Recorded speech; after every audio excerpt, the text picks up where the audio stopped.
the LSU versus Iowa women's college basketball championship.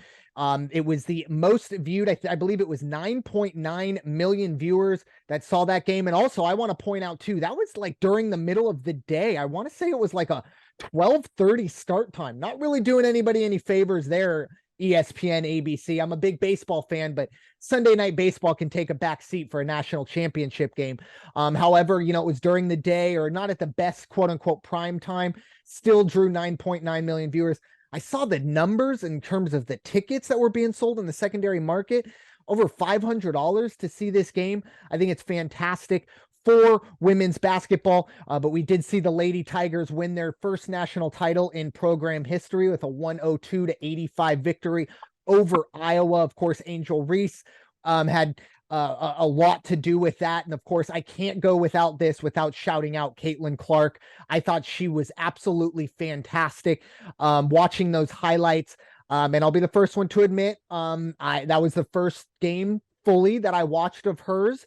And I was just very impressed, not only of what she did, because look, you watch the highlights and you see the shots, but the way she handles herself on the court, the way she leads.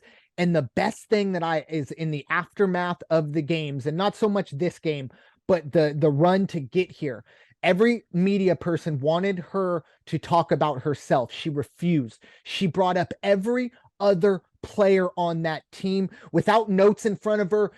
And that right there to me shows not only leadership, but humbleness. I don't know if that's a word, but humbleness.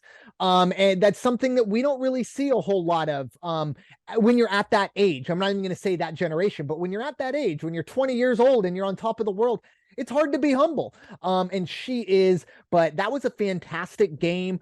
And a fantastic tournament. Once again, I really do think the best thing for women's college basketball is parity. We didn't see a UConn, we didn't see a Stanford, we didn't see a Tennessee in the Final Four this year. And I know South Carolina is kind of that new dominant program. They were there, but we didn't see them in the national title game. So kind of fresh faces, stuff like that. I think it's fantastic for the game of women's college basketball. But Raider Jim, what are your thoughts on the national championship game won by the Lady Tigers of LSU? Oh, you're muted. Raider Jim, you're muted. Buckle up for some of these statements. Let me tell you regarding the women's championship. First, congratulations to the LSU program and the team. Congratulations, well deserved to the team and the organization. We spoke with Commissioner Gloria Nevarez when she was overseeing the West Coast Conference. We hit on some Title IX topics. We hit on the difference between the men's program, the women's programs, and the coverage, and trying to get the exposure. And it wasn't until I think it was last year, or maybe it was the year before, that the women were actually allowed to use the term March Madness for their tournament. Up until then, that had only applied to the men. Steps are being made.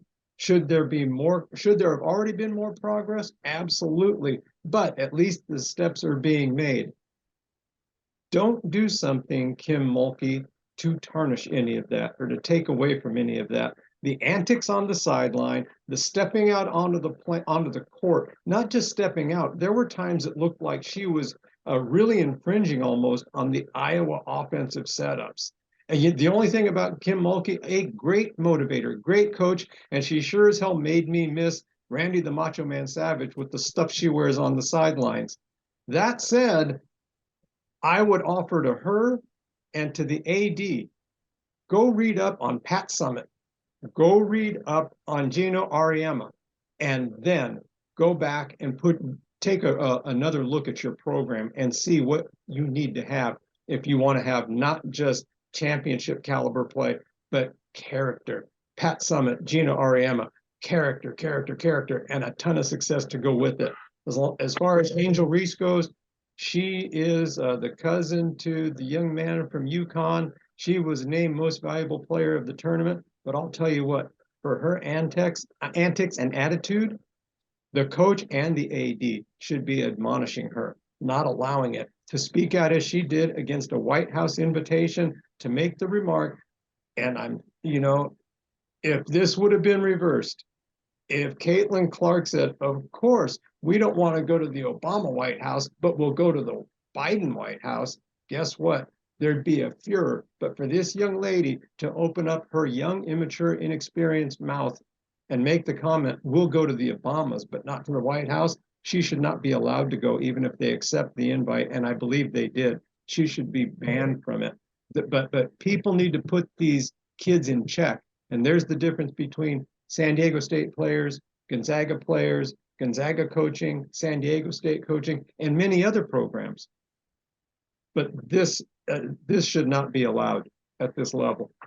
Yeah, there was a lot of talk, obviously, of the Caitlin Clark and Angel Reese, even on the court after the game was over. I have no problem with trash talk. I do have a problem with you following an individual while you should be celebrating with your team just to get your point across. And I agree with you, Kim Mulkey. I kind of went out of my way in my little open not to bring her name up because, you know, she's been talked about enough. And you're right, the antics on the sideline. There was one where she was, you know, motioning right in front of the referee, and she actually makes contact with the referee. Right. And, you know, if the roles are reversed and that's a male doing that to a female, I think we have a different story. It's unfortunate because it does kind of tarnish what a great game that was. However, I will say, I mean, I'm not a big fan of the term no or all publicity is good publicity, but women's college basketball was talked about, you know, pretty much all week. Maybe not in the way that we want it to be talked about. But you know, it was talked about, so we'll see how that goes going forward. But Coach, what are your thoughts on the women's national championship game won by the Lady Tigers of LSU? Yeah, just you know, it's a congrats to the LSU Tigers. It's a congrats to the Iowa Hawkeyes. It's a congrats to women's basketball and women's sports. But it's also kind of like it's a win-lose kind of thing. So, you know, I would rather look at the positives of it. Someone was a champion and well-deserving, and you know, women's sports kind of you know, pronounce themselves, and that's good for women's sports and college athletics. And there's a quote out there that says, "Little girls involved in sports is a great thing," and I'm absolutely a believer in it. And you know, regardless of the outcome, regardless of who you had to cheer for, regardless of the media backlash, and not, you know, there are some little girls that are have been inspired by both teams and their women's March Madness run, and that's a really good thing. Yeah, and you know what? At the end of the day, as well, Caitlin Clark's she'll be suiting up for Iowa next year as well. I think that's a fantastic, you know, opportunity, a quote unquote redemption story. But I guarantee you, and myself included, once again, I'm speaking for myself, maybe more than anyone. I know I'll be watching more Iowa Hawkeye games next year. And in turn, hopefully finding out more of these players. You know, I'll plead ignorance on a lot of it because of my own blinders, if you will, but just finding out about Caitlin Clark. And I know I don't know how to pronounce her last name. I think it's Buchers. I just call her Paige Buckets. She plays for UConn. She's one of the best players in the in the game as well. She'll be back as well. I think it's just really good for women's college basketball to have these players and to have eyes on them going forward. And hopefully everything else kind of falls in place after that. But once again, congratulations to the LSU Lady Tigers and that whole program. Moving on to the second to final segment we'll have on this podcast. Back to the men's side of things, just kind of the tournament and season thoughts overall. This is, of course, the final, you know, the Monday was the final men's college basketball game of the season. Crowned UConn as the champion, obviously. This was arguably the craziest